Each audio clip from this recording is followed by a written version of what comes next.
from the book of prophet Isaiah. See, my servant shall prosper. He shall be raised high and greatly exalted.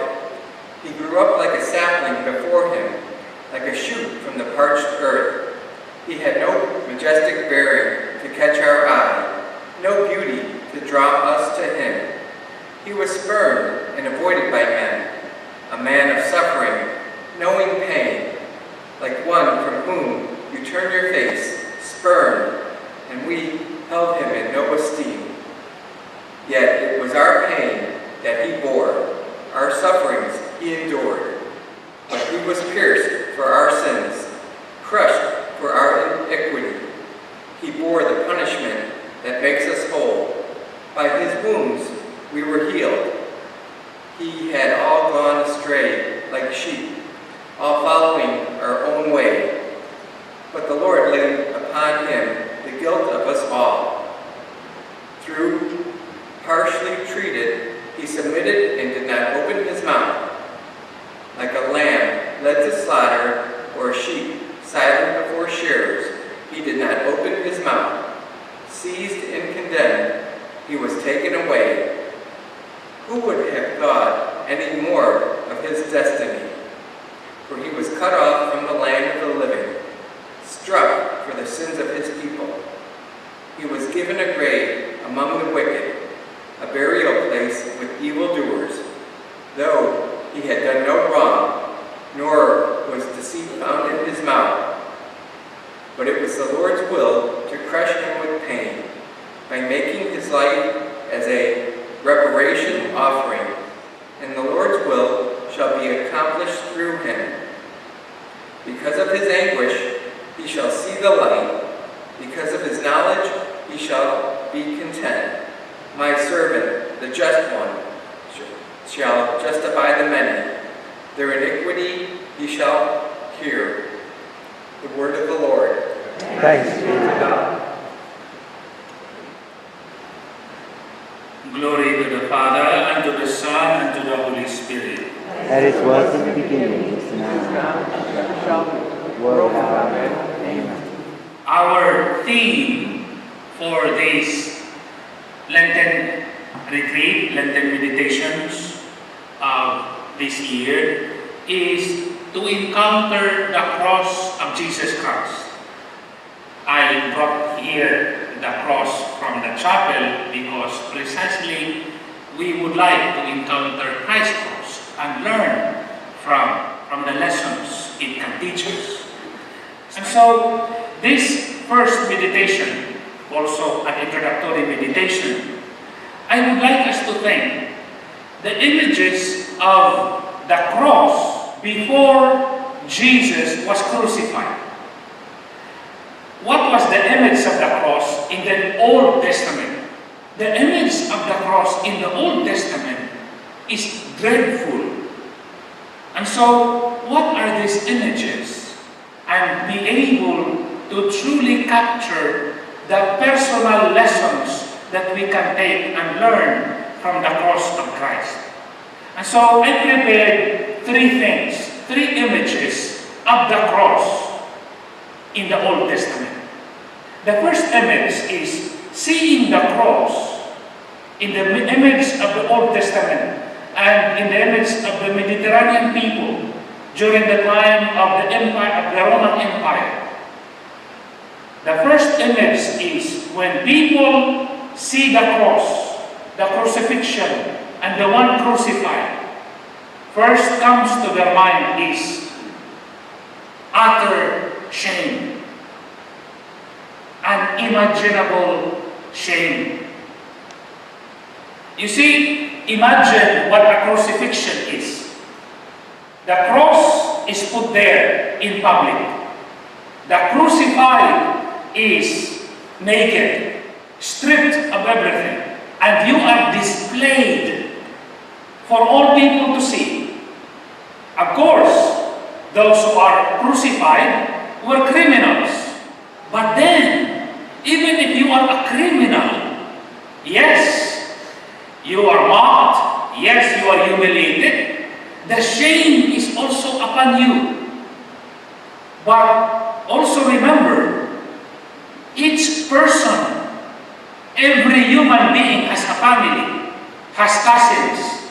And so the stigma of shame of the one crucified also is carried by the family. It is very shameful. And that is why no one would wish to be crucified. Now, take this image of utter shame to the one who will be crucified.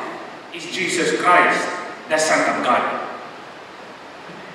We said at the very beginning that those who are crucified are criminals. Now the one who is crucified is Jesus Christ, the Son of God. Criminal is he. Surely you and I will say no. Therefore, with the idea of shame, as prophet Isaiah foretold, his own our suffering he bore, our shame he bore. And that is why the humiliations that was given to him on the cross was this shame truly for him.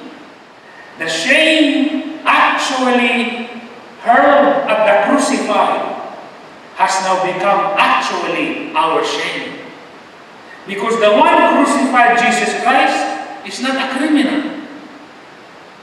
The one who is crucified Jesus Christ doesn't merit humiliation and mockery.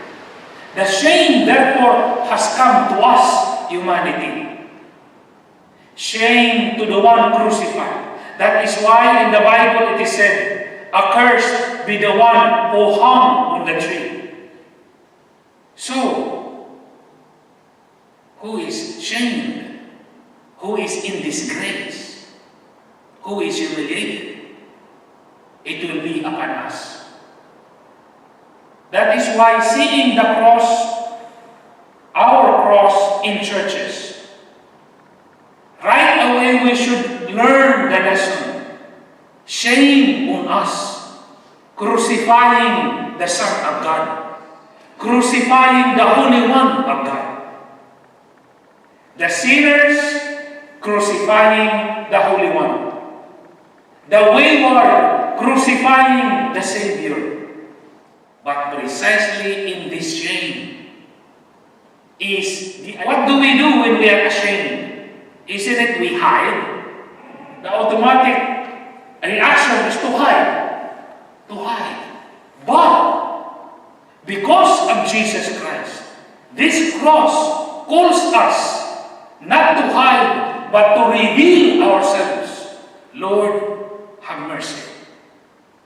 And everything in you and me that is shameful should now be revealed to Christ in the confession of sins. The shame that Jesus received on the cross was actually our shame. And with this shame on us, this must trigger in us the kind of motion to go to Him instead of hiding away from Him. We go to Him to confess and reveal our sins. So that in this utter shame that is an image of the cross, it must trigger in us deep sense of abhorrence of sin, avoidance of sin. Every time we sin, every time we do something bad and evil, we crucify Christ again. And we give Him the shame that we think we are hurling at Him. But actually the shame is on us. Why do people not go to confession?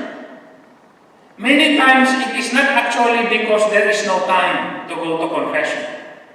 It is because since we are in sin, The devil puts a lot of shame on us. And when the devil puts a lot of shame on us, we will make justifications so as not to reveal ourselves to the Savior. And when this happened, years and years and years, we are hiding from God. And the Lord Jesus, who is the Good Shepherd, looking out for us and calling us out, come back to me with your whole heart. In sin, we are nobody, but with the Savior, we can be somebody. In sin, we are away from God, but with the Savior, we are reconciled to God. But we cannot even arrive at that unless we first encounter this lesson of the image of the cross. It is the image of shame. And this shame is a powerful push for us to abhor sin. And another effect is this. If we are ashamed of something, we ought to do something about that. And so, bring into your heart, into your conscience now, the kind of resolution that we would like to do something with our lives. We would like to do something with what is shameful in our lives before God. We would like to change. We would like to be converted. Conversion does not only happen once, from being bad to becoming good. No. Conversion is evolution. From being good to becoming better. From being better, becoming the best of ourselves. From being best of ourselves to truly becoming what Jesus calls us to be. Be perfect as your Heavenly Father is perfect. The second image in the Old Testament about the cross is unbearable pain and suffering. The cross is an image of pain and suffering. Let us imagine again the crucifixion. This is what happens. So, when a criminal is caught, he deserves punishment. And when the judgment is given that you ought to be crucified, death is for certain. But before you die on the cross, you will suffer and have pain all over your body. You will be crucified, some you will be nailed, some you will just be bound to the cross, and you will be hanging there. You will be under the elements, the sun or the rain. You will be thirsty. And those who will have pity on you, if some people will have, because you will be saying, thirsty, I am thirsty, as Jesus also said, people will not give you water to drink.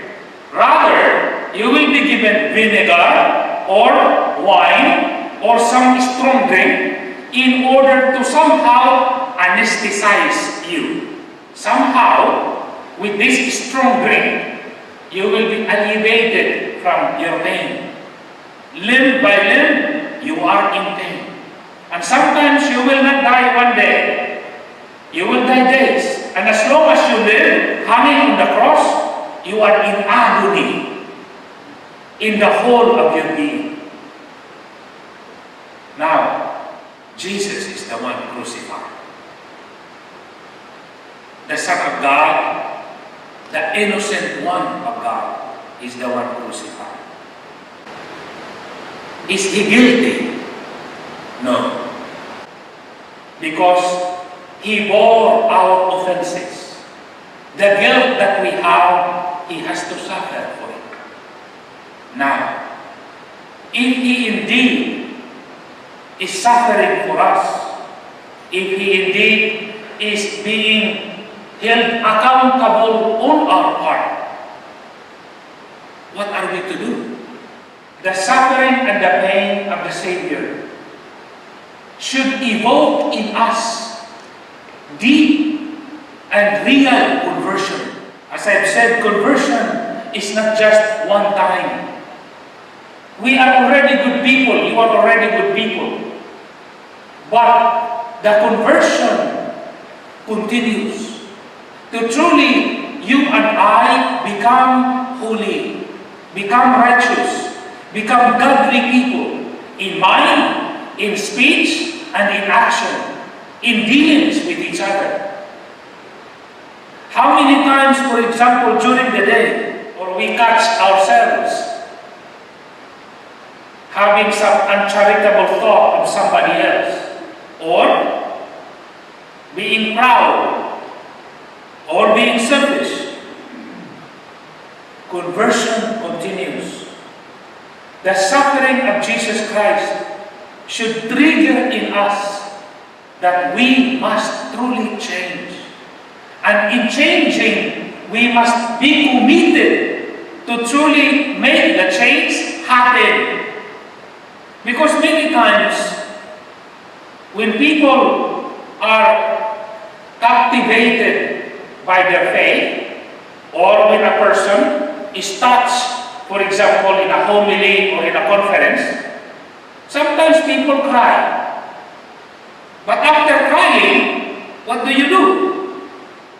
We have therefore to be committed to the change and conversion that the Word of God calls us.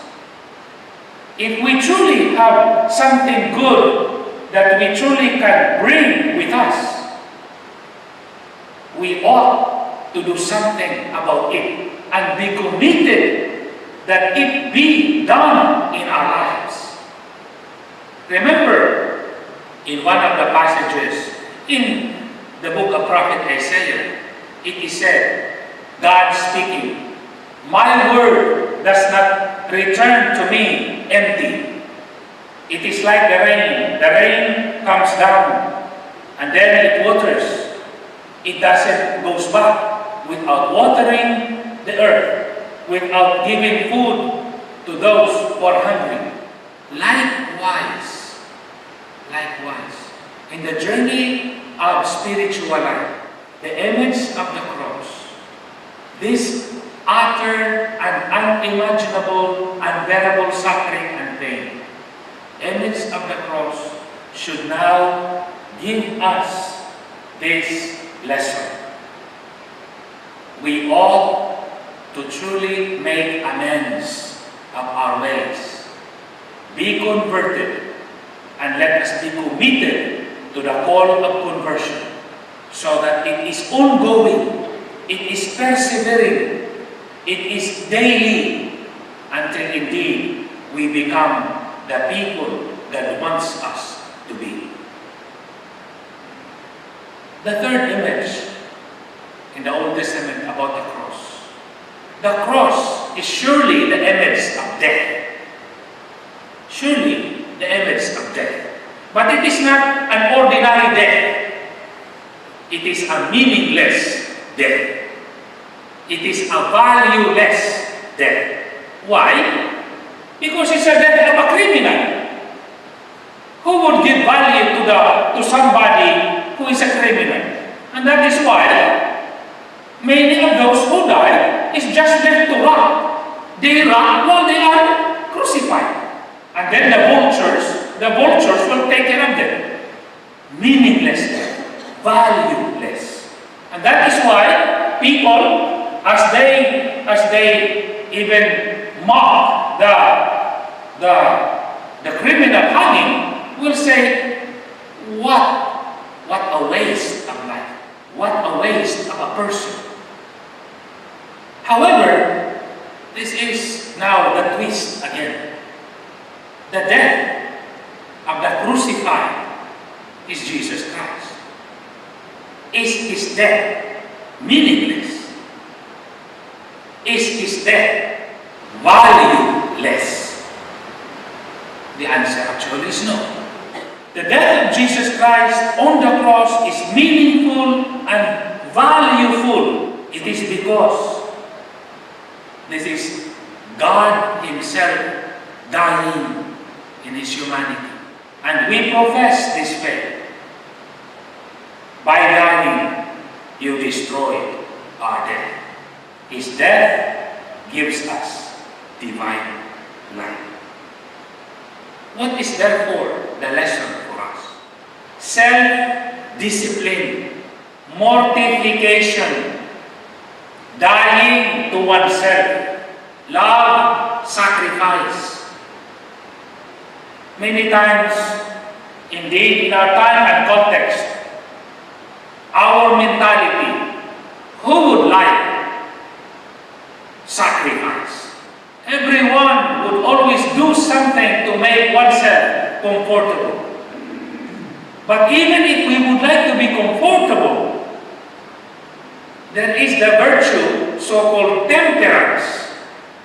Therefore, with the death of Jesus Christ, we are being called self-discipline. We are being called to die also for Him.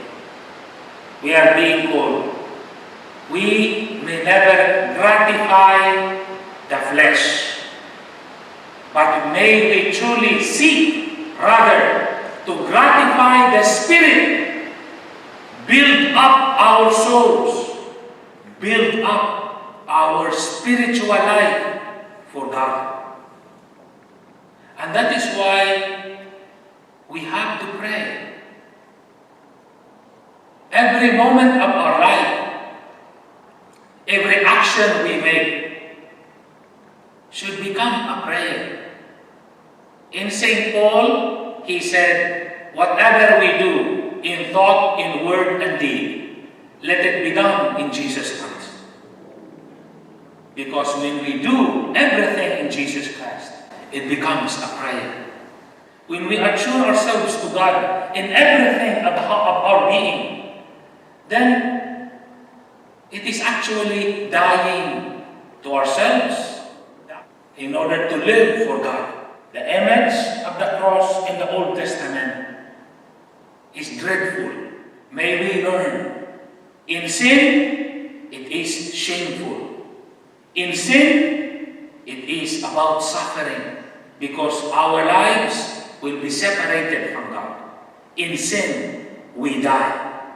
Only in Christ, we can once again, not shame but honor, not suffering but consolation, not death but hope of eternal life.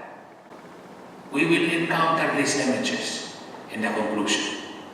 As of now, I would like us, for the few moments of silence, think about your own spiritual journey. Glory to the Father, and to the Son, and to the Holy Spirit. As it was in the beginning, is now, and shall be, world without end. A period of silence.